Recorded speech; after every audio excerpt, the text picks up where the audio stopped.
Hey good people, hola mi gente, MsMalcolmHughes here. Welcome back. Today we are going to do a book that I'm excited to discuss, and that is When No One's Watching by Alyssa Cole. Let's get into it. So for those of you not familiar, When No One's Watching is a book, it's a thriller by Alyssa Cole that really covers gentrification in Brooklyn, New York through this thrilling novel. And so in order to really get into it, as always, for my review, we're gonna start with what it's about, what I loved about it, what I disliked about it, and whether or not I think you should read it. As I stated, it is a thriller. And I didn't think that it was a thriller initially when I first started reading. It was like, I'm not thrilled. Or nothing was really enticing me and keeping me on the edge of my seat, really as a thriller should. But as we continue to progress throughout the book, absolutely. All right, so we start with our main protagonist, Sydney, who has moved back to Brooklyn after a horrible divorce that is haunting her. But we start out with her on this tour. She's decided that she's lived in this neighborhood forever. They're always walking tours, telling the history, and she's like, I should do one. I've lived here. I don't know the history as well as I probably should. So let's go on this tour and let's be a tourist in Brooklyn. Side note, I've done this in Chicago. I've done some touristy things that I had never done because I had grew up there and lived there for my young, like, adult life. I left after undergrad, but other than that, I had lived there.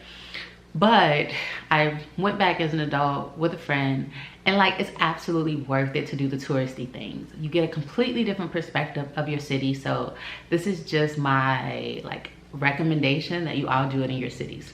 Back to When No One Is Watching. So while she's on this tour, she comes to this realization that her people, Black people in Brooklyn, have been completely erased or eradicated from this version of history that's being told. So she absolutely interjects herself. She tells history of the residents who are living there, those from the past who've also lived there, why they're so impactful, the dynamic things that they have done and are doing in the neighborhood. However, the tour guide eventually becomes frustrated and is like, listen, we appreciate it, but shut up. More or less.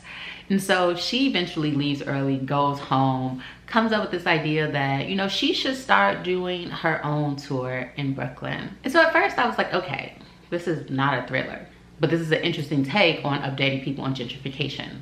However, we continue on and the thrilling aspects definitely come into play. So what we end up realizing is that there are a lot of people, again, gentrification, moving into Brooklyn. But while these non-Black folks are moving into Brooklyn, it's also like, wait, where are the Black people going? And it's not like they just moved away. It's like they've disappeared. People are just up and not there, and no one can get in contact with them. And it's like, okay, even if this person was going to leave, they wouldn't have left in this manner. So what is going on? And that's the thriller aspect. We're really trying to figure out who done it, what's happening, is something sketchy happening? That's the premise of our book. We have a thriller.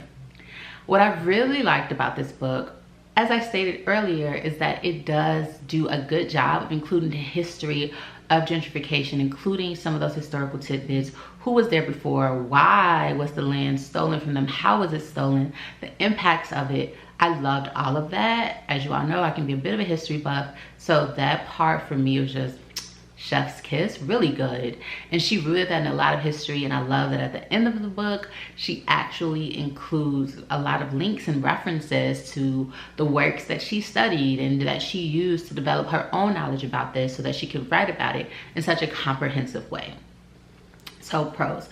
I also enjoyed the pacing. It was a slow burn, I will admit that. It started off a bit that I was like, I don't know, people told me this was good. I don't know if I feel the same way, but I'm glad that I kept going. It got better. Once we really got into the crux of it, I was like, ooh, I'm really enjoying this. I appreciated the different characters. The neighbor Theo plays a significant role here, white guy who's really trying to do the right thing. I like that you're kind of on the edge of your seat. It causes you to question your own biases, any internalized racist ideas that you may have. It really does that, because the characters in the book, you're like, who done it? Who can I trust? Can I trust this person? Did this person just turn on them? Knew I couldn't trust them? Oh, maybe that's not the case. A lot of that, and I enjoyed that aspect of it. The writing was good. This is my second book that I've read from Alyssa Cole, and so I'm not as familiar with her writing, but I do think that this was well done. The only other book that I read was Once Ghosted, Twice Shy, and I did enjoy that one, but I feel as if the writing was stronger here, and so I appreciated that. It was also a longer work, so I always think that when a work is lengthier, you have the opportunity to share more, you can slow it down, pace it better, and the characters get to evolve and grow over the course of a novel. And that did happen here, so I appreciated that. I appreciated the comedy. Even though the topic is obviously very heavy, she wrote about it with a brevity and lightness that I thoroughly enjoyed. So that was also nice and really well done. Some cons. This book, it's not really a con actually, but it reminded me a lot of They Clone Tyrone. If you haven't watched that over on Netflix, I actually highly recommend. It surprised me. I enjoyed it a lot more than I thought I would. And this book had a lot of that same feel, a lot of the same things occurring. It didn't feel as unique as I would have liked, though I think that it's still necessary and was well done. But some of the like exposing or how it came about, I wasn't as surprised as I thought I would be. You kind of saw that coming a little bit, but there was still enough of it there that I was like, it's not really a con. I think the pacing was good. I didn't have an issue with that. So no real heavy cons here, honestly. I didn't love all the characters, but that's never the purpose of writing a character, right? Some of them, they'll feel a little trope-ish, so that would be a con. But more or less, I really enjoyed this work. So no major complaints from me. Whether or not I think that you should read it, you know, on my scale of read now, read when you have time, or read it if you want, I would say this one is definitely a read it when you have time. I really actually enjoyed it more than I thought I would.